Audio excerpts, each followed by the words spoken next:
이사야서 26장 16절부터 19절 말씀을 교독합니다. 16절 먼저 읽어드리죠.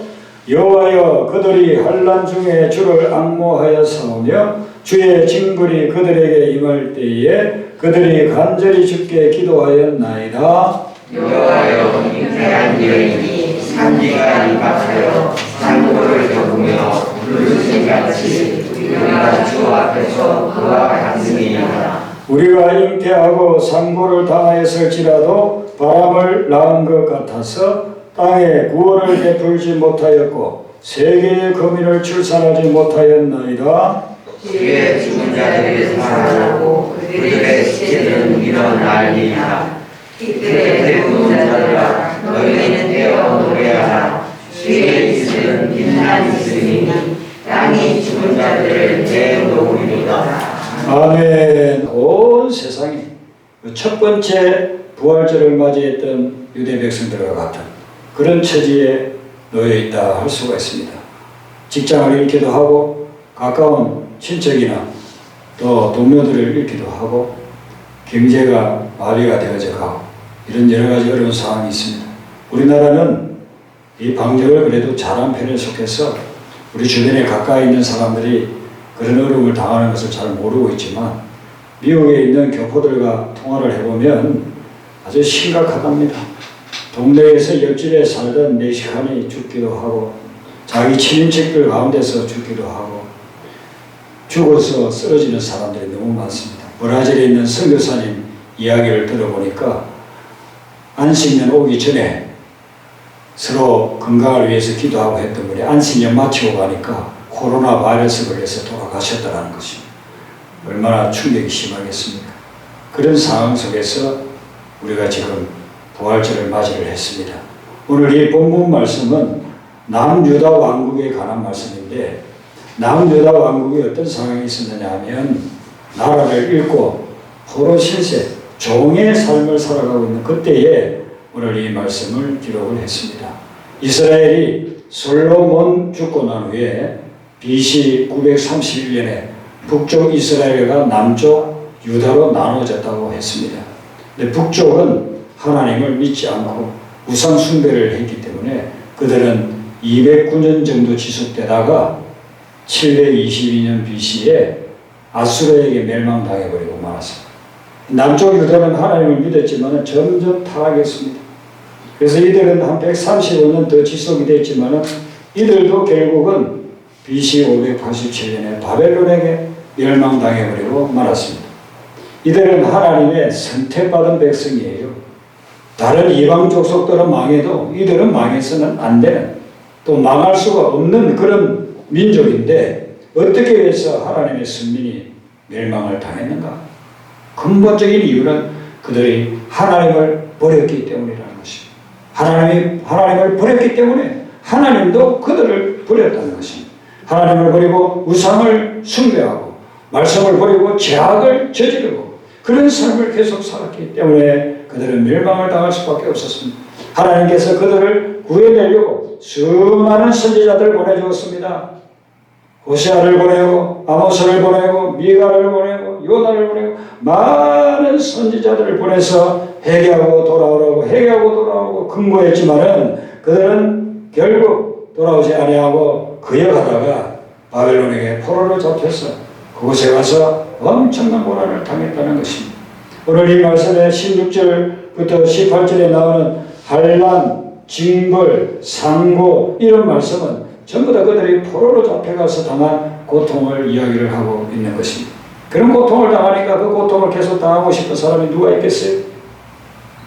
그 고통에서 벗어나기 위해서 그들은 나름대로 최선을 다하고 온갖 힘을 다 쏟아부었지만은 자기 스스로의 힘으로서는 벗어날 수가 없었습니다. 우리나라가 일제에 억압을 받을 때 독립군을 조직해서 싸웠는데 이들은 그 독립군을 조직할 수도 없어요. 왜냐하면 핵심 인물들은 이미 죽거나 그들은 감옥에 다 들어가 있고 포로로 잡혀가 있는 신세에서 거기서 무슨 독립군을 조직을 할 수 있겠습니까? 자기 힘으로서는 결코 벗어날 수가 없습니다. 그래서 그들이 했던 마지막 수단은 뭐냐면 하나님께 부르짖었습니다. 그들은 하나님 앞에서 16절 17절에 보면 주를 앙모하고 간절히 주께 기도하고 부르짖었다고 했습니다. 그들은 사실 할 수 있는 것이 기도밖에 없었습니다. 우리가 삶을 살아갈 때도 그런 경우가 있습니다. 할 수 있는 것이 기도밖에 없을 때가 있습니다. 내 머리로, 내 경험으로, 내 능력으로, 내 인맥으로는 도저히 할 수 없는 이 엄청난 늪지대에 빠져 있는데 이 늪지대에서 벗어날 수 있는 내 나름대로 아무리 발버둥 쳐도 할 수 없는 내 능력으로 할 수 없고 오직 기도밖에 할 수 없을 때가 있습니다. 그런 때는 여러분들이 기도를 미루지 마시고 하나님 앞에 부르짖으시기를 바랍니다. 부르짖고 간구해야 그래야 하나님께서 그걸 극복할 수 있는 길을 열어주시는 것입니다. 하나님께서 열어주시지 않으면 절대로 열리지 않는 문들이 우리 인생 앞에는 너무나도 많습니다. 그렇기 때문에 하나님 앞에서 부르짖고 간구하면 하나님께서 들으시고 우리의 인생길을 열어주시기를 시작하는 거예요. 이렇게 부르짖었을 때에 하나님이 응답해 주신 말씀이 뭐냐면 19절 말씀입니다. 19절 말씀에 보면 죽은 자들은 살아나고 그들의 식재들은 일어나리라. 땅이 죽은 자들을 내놓으리라. 이런 말씀을 응답을 받았습니다. 계시의 음성이 들려온 거예요. 이 말씀은 핵심이 두 가지입니다. 하나는 뭐냐면 내가 너희 민족을 회복시켜 주리라. 회복에 대한 말씀. 또 한 가지는 뭐냐면 죽은 자가 살아나는 부활의 약속입니다. 하나님께서 이런 약속을 해주셨는데 기도하고 간구하고 부르짖으니까 내가 너희들을 회복시켜 주마. 내가 너희들에게 부활의 역사를 일으켜 주마. 이렇게 약속을 해주셨습니다. 하나님의 약속의 말씀은 절대로 헛되지 않습니다. 반드시 이루어집니다. 그래서 이들이 그 약속을 받고 하나님께 더욱더 기도하고 모든 죄악을 벗어버리고 주님 앞에 나왔습니다. 이제는 우상을 섬길 수도 없습니다. 우상을 섬기던 그 땅에서 끌려서 바벨론으로 갔으니 어디서 우상을 섬기겠습니까? 이제는 하나님만 바라보면서 주님께 기도하고 주님께 부르짖는 그런 하나님 앞에서의 새로운 영적 모습으로 살아가게 되니까 이 말씀이 있는데 이 말씀은 그 이후에 시간이 지나면서 이스라엘 역사, 세계 역사에서 이루어졌습니다. 첫 번째 회복은 이스라엘 백성들이 포로에서 해방이 되어졌습니다. 그리고는 자기들의 고토 예루살렘으로 돌아옵니다. 예루살렘에 허물어진 성을 다시 재건하고 느헤미야를 중심으로 해서 52일 동안 예루살렘 성을 재건하고 그리고 에스라와 스룹바벨 총독을 중심으로 해서 성전을 재건하는 것입니다. 그래서 하나님이 약속한 회복이 이루어졌습니다. 부활의 약속은 그로부터 한 500년이 지나고 난 후에 예수님이 이 땅에 오심으로 인해서 그 부활의 약속이 이루어지는 것입니다. 예수님이 모든 신령들의 죄를 지시고 십자가에 못 박아 돌아가시고 그리고 사흘 만에 부활하셔서 부활의 그 약속을 이루어 주신 것입니다. 예수님이 죽으신 이유는 사실 예수님 스스로는 죽을 이유가 하나도 없었습니다. 우리가 죄로 말미암아 죽어가고 죄의 형벌을 받아야 되는데 그 죄의 형벌을 예수님이 대신 받으시고 죄 없으신 예수님이 대신 받으시고 우리를 위해서 희생하신 것이 십자가의 죽음인 것입니다. 예수님이 죽으신 이유는 예수님 스스로 때문이 아니라 우리 때문에 우리를 죄의 형벌에서 구원해내기 위해서 그래서 대신 우리가 받아야 될 그런 이 죄의 형벌을 받아 주신 것입니다. 그리고 사흘 만에 다시 살아나신 것입니다. 그러므로 인해서 19절의 약속의 말씀을 실제로 보여주신 것입니다. 이스라엘 백성들은 하나님을 믿는다고 했지만 자기 눈앞에 보이지 않을 때에는 언제든지 하나님을 거역하고 딴 길로 가버렸습니다. 모세가 전해준 하나님, 모세가 전해준 여호와 하나님 그리고 그 말씀을 잠깐 받아들이다가 눈에 보이는 것이 없으면 금방 보이는 것을 찾아갑니다.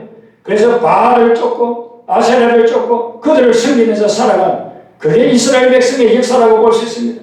광야를 40년 동안 지날 때 하나님이 얼마나 눈에 보이게 역사하셨습니까? 마실 것이 없을 때는 반석을 깨뜨려가지고 마시게끔 해주시고 먹을 것이 없을 때는 매일 새벽마다 만나를 내려서 야 하나님이 오늘 새벽에도 주시네 또 어제 새벽에도 주시고 오늘도 주시고 내일도 또 주시겠네 매일마다 체험을 하게끔 해주셨습니다.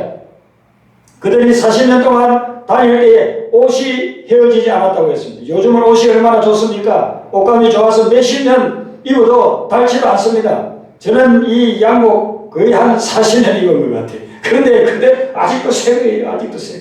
그런데 그 당시 옷이라고 하면 1, 2년 그 광야에서 왔다 갔다 하면은 금방 닳아서 없어지잖아요. 근데 하나님이 40년 동안 옷이 떨어지지 않고 신발이 닳지 않도록 그렇게 해주셨습니다.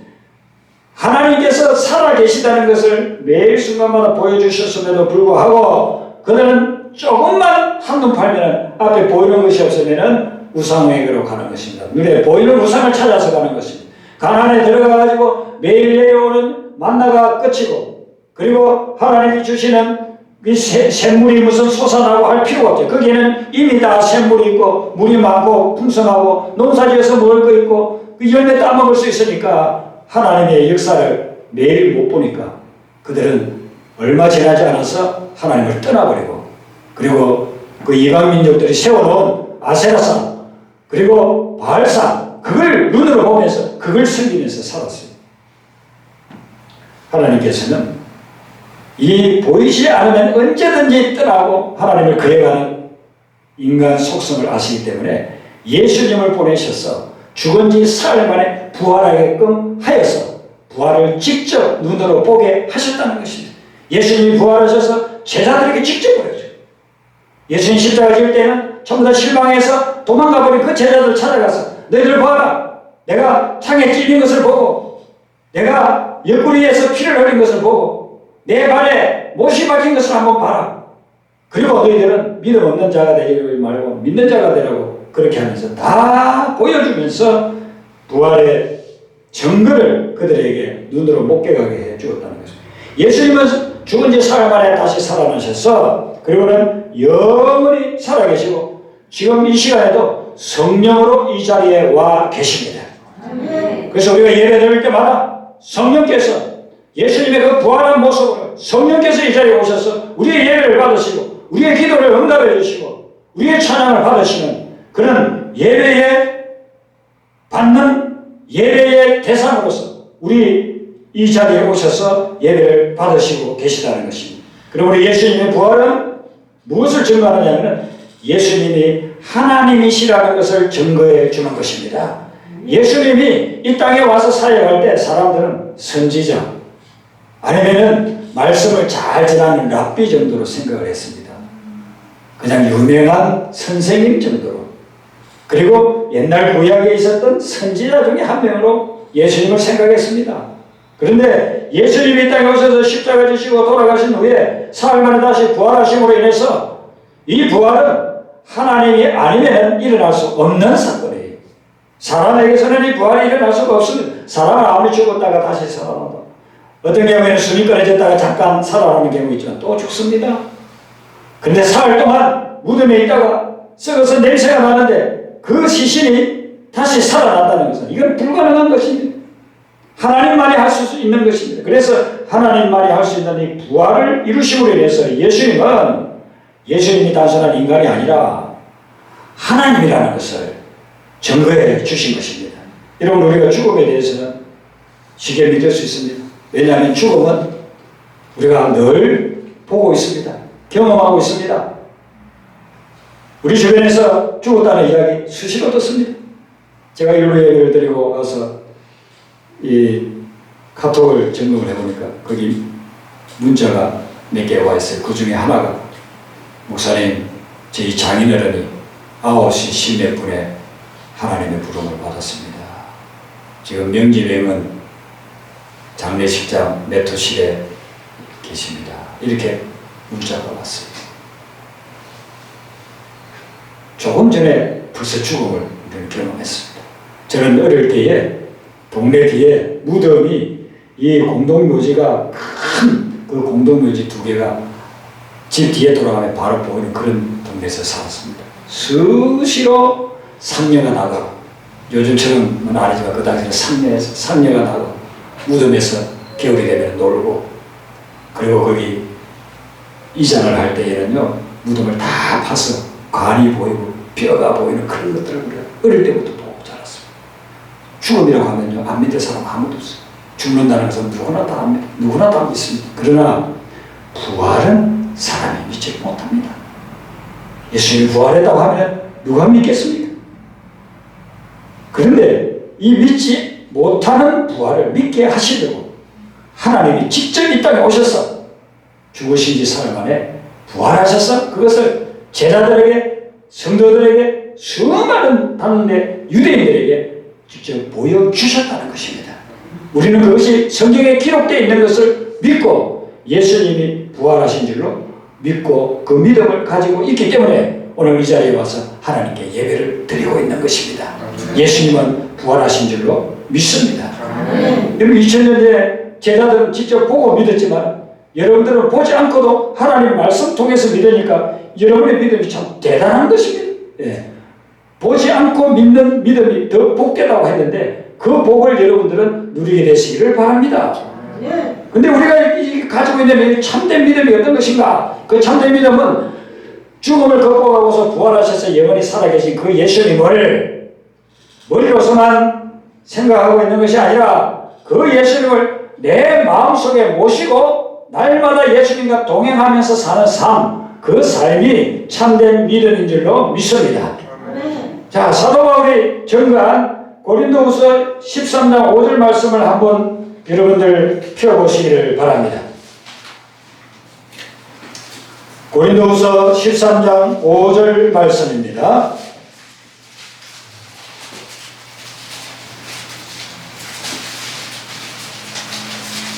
로마서, 고린도전서, 고린도후서죠. 고린도후서 13장 5절 말씀 같이 읽겠습니다. 시작. 너희는 믿음 안에 있는가? 너희 자신을 시험하고 너희 자신을 확정하라. 예수 그리스도께서 너희 안에 계신 줄을 너희가 스스로 알지 못하느냐? 그렇지 않으면 너희는 버림받은 자니라. 아멘. 사도 바울이 성도들에게 오늘 이 말씀을 쓰면서 우리에게 확정하라고 합니다. 확정하기 앞에 시험하라, 테스트하라는 것입니다. 너희는 믿음 안에 있는가? 너희 자신을 점검하라는 것입니다. 지금 요즘 여러분들은 믿음 안에 있는지 믿음 밖에 있는지 한번 점검을 해보라는 것입니다. 교회는 다니는데 하나님을 믿는다고 하는데 나는 믿음 안에 있는가 아니면 믿음 밖에 있는가? 어떤 예는 우리가 믿음의 생활을 한다고 하면서 믿음 밖에 살 경우가 많습니다. 주일날 와가지고 예배 한번 드리고 그러고 나면은 다 있고 일주일 내내 있고서 내가 좋아하는 거 세상에 그렇게 하다가 주일 되면은 한번 교회 오고 또 바쁜 일이 있으면 더 중요한 일이 있으면 교회도 오지 않고 예배도 드리지 않고 그 세상 일 바쁜 일 거기에 또 휩쓸려서 살아가 버립니다. 여러분 그런 일들은 잠깐 있다가 없어질 일들이에요. 예배는 영원하신 하나님을 만나는 시간이고 영원한 것을 우리의 삶 속에 심는 시간이 예배예요. 그렇기 때문에 예배를 소홀히 하고 우리가 하나님 안에서 거하지 않는다고 한다면 내 믿음은 없는 거나 마찬가지예요. 내가 수십 년을 신앙생활을 했다 한다 할지라도 오늘 사도 바울 이야기는 뭐냐면은 너희가 믿음 안에 살지 아니하고 믿음에 벗어나서 있다고 한다면은 그 다음에 믿음의 사람이 아니다 하는 것을 이야기하고 있습니다. 믿음 안에 있어야 되는데 그 믿음 안에 있는 증거가 뭐냐면은 예수 그리스도께서 너희 안에 계신 줄을 너희가 스스로 아는 것, 이것이 믿음 안에 있는 거라는 거예요. 예수님을 내 마음속에 모시고 내 안에 모시고 예수님과 동행하는 삶을 살아가는 것, 이것이 믿음 안에 있다는 것입니다. 그러면 여러분은 어떤 상황, 어떤 환경 속에 거하더라도 늘 예수님을 마음에 모시고 그 부활의 예수님과 함께 동행하는 삶이 되시기를 바랍니다. 우리가 이런 믿음을 갖지 못하기 때문에 하나님께서 자연 만물 속에 우리 속에 부활의 여러 가지 징조들을 주셨습니다. 들판에 가보면은 겨울 내내 풀들이 다 말라 죽고 있습니다. 근데 봄이 되어서 비가 내리고 기온이 올라가면요 그 다 말라 죽었다고 생각하는 풀숲에서 다시 새싹이 솟아오고 그리고 그 새싹이 점점 퍼져서 나중에 온 들판이 초록빛으로 물들게끔 만들어줍니다. 불과 두세 달 전만 해도 완전히 죽어 있다고 생각했던 그 들판이 새로운 풀이 나서 생명의 기운으로 말미암아 다시 살아나는 것을 보여줍니다. 그 자체가 부활은 아니지만 부활의 징조를 하나님께서 우리에게 보여주는 거예요. 들판에 나가면 너희들이 볼 때마다 이게 바로 부활의 징조다. 징조를 보고 부활을 믿으라고 하는 것입니다. 수십 년 혹은 수백 년 동안 창고의 씨앗으로 가득 차 있던 그 씨앗들은 절대로 거기에 싹이 나지 않습니다. 그런데 그것이 흙에 들어가서 수분을 흡수하고 적당한 기온이 되면은 그러면 그게 싹이 나기 시작합니다. 그리고 싹이 나고 자라고 꽃이 피고 열매를 맺습니다. 그걸 볼 때마다 하나님께서는 우리에게 너희들이 부활의 징조를 보고 부활을 믿으라는 것이에요. 매일같이 하나님께서 우리에게 그런 징조를 보여줍니다. 어제 너무 피곤해서 우리가 잠자리에 들었습니다. 근데 잠자리에 들었다가 깨어나지 못한 사람들 많이 있습니다. 근데 우리가 오늘 다 깨어났기 때문에 이 자리에 와서 예배드립니다. 매일 잠을 자는 것은 죽음에 대한 징조예요. 일어나는 것은 부활에 대한 징조인 것입니다. 그래서 여러분들이 이제는 새벽에 일어날 때마다 알람 소리 듣고서 일어날 때마다 예수님이 부활하셨다. 예수님은 부활하신 분이다. 예수님은 부활하심으로 하나님이심을 입증해 주셨다. 그 주님을 믿고 그 주님과 함께 동행하는 그런 하루가 되시기를 바랍니다. 아멘. 제가 요즘 치과 치료를 받으러 다닙니다.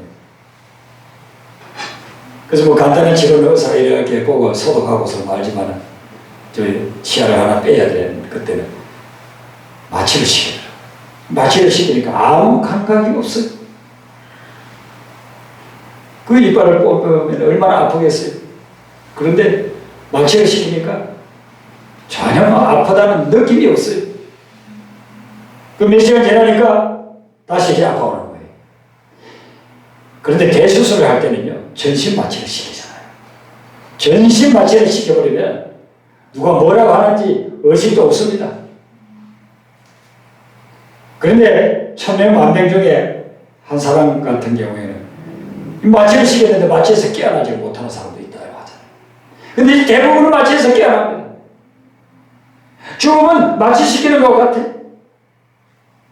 부활은 마취에서 깨어나는 것이. 그래서 우리는 마취에서 깨어날 때마다 예수님이 부활하셨구나. 그 부활을 우리 마음속에 확신을 가져야 됩니다.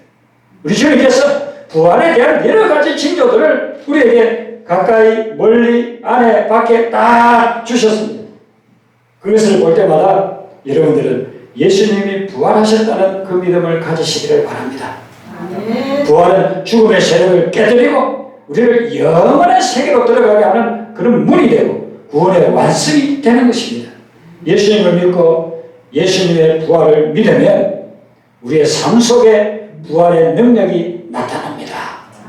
하나님께서 부활을 믿는 자에게 부활의 능력을 드러내 보여준다는 것입니다. 사도행전을 읽어보면 사도 바울이 그가 예수님을 만나기 전에는 예수님을 핍박하는 자고 사람을 죽이는 자, 죽음의 사자였어요. 죽음의 사자. 사도 바울을 보면은 그 당시에는 사울이라 불렀는데 벌벌벌벌 떨었어요. 사람들이. 저 사울을 만나면 우리가 예수 믿는 것 때문에 우리가 죽게 되거든. 예수 믿는 사람들 감옥에 집어있고 죽이니 정말 죽음의 사자와 같은 사람이 사울이었습니다. 근데 그 사울이 다메섹 도상에서 빛으로 역사하는 부활의 예수님을 만나고 난 후에는 핍박자가 증거자가 되고 복음 전도자로 그렇게 놀라운 부활의 역사가 일어나는 것입니다. 그 빛이 너무나도 강해서 눈이 어두워져 버렸어요. 볼 수가 없었습니다. 다메섹으로 가서 아나니아라고 하는 사람이 와서 안수기도를 해주니까 눈에 눈꺼풀이 벗겨지면서 다시 보게 됩니다. 보지 못할 때는 죽은 것 같은 암흑의 세계였는데 하나님이 자기에게 찾아와서 아나니아를 통해서 안수할 때에 다시 보게 되므로 부활의 능력을 체험하게 된 것이죠. 그때 이후로부터 이 사도 바울에게는 부활의 능력이 자기 몸에서 나타나기를 시작했습니다. 루스드라에서 복음을 전가하다가 핍박하는 사람들에게 돌에 맞아서 죽었습니다.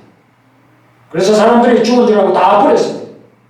그런데 그 죽은 줄 알고 버린 사도 바울에게 부활의 생명력이 다시 들어가서 살아나서 일어나가지고 자기를 죽이려고 하는 그 사람들이 사는 그 보석으로 다시 들어가서 거기에서 복음을 전했습니다. 복음 전하다가 제수의 몸이 되어가지고 유라굴로 강풍을 만났을 때에 많은 사람들 다 이제 죽었다고 생각했습니다. 배에 있는 모든 것들 다 바다에 던지고 이제 우리는 살 길이 없다. 다 죽게 생겼다고 했을 때에 우리 주님이 나타나서 약속을 해줍니다. 절대로 죽지 않을 것이다. 너 때문에 배에 타고 있는 276명도 살아나게 될 것이다.